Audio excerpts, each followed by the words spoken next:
The straight talk. Understanding, to put it bluntly.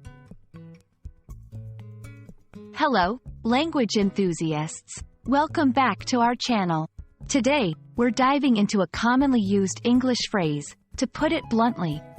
Understanding this phrase will not only enhance your vocabulary but also help you grasp the nuances of English communication. So, let's get straight to the point. Or should I say, let's put it bluntly.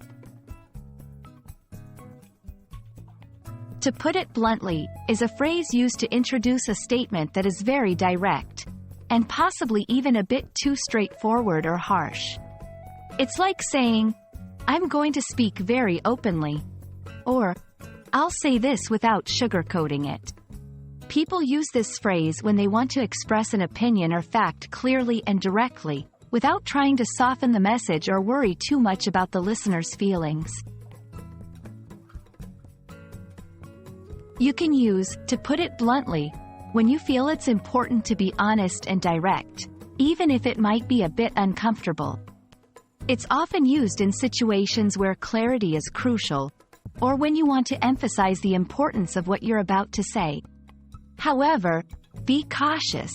It's best used in informal settings or with people you know well because it can come off as rude or too direct in more formal or sensitive situations. Example sentences. 1. To put it bluntly, your work has not been up to the standard we require. 2. I'm going to put it bluntly. I think this project is a waste of resources. 3. To put it bluntly, we're not happy with the results. While, to put it bluntly, is quite clear and specific, there are other ways to convey a similar meaning.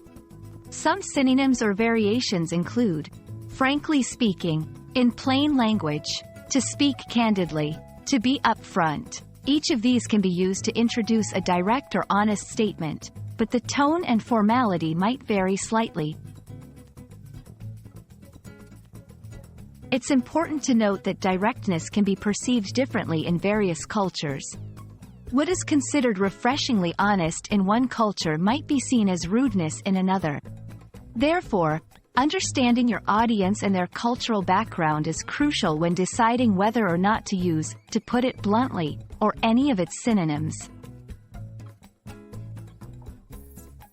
And that's the straight talk on, to put it bluntly. We hope this video has shed light on how to use this phrase effectively and sensitively. Remember, being direct can be powerful, but it's all about the right time, place, and audience. Thanks for watching, and we hope you found this explanation helpful.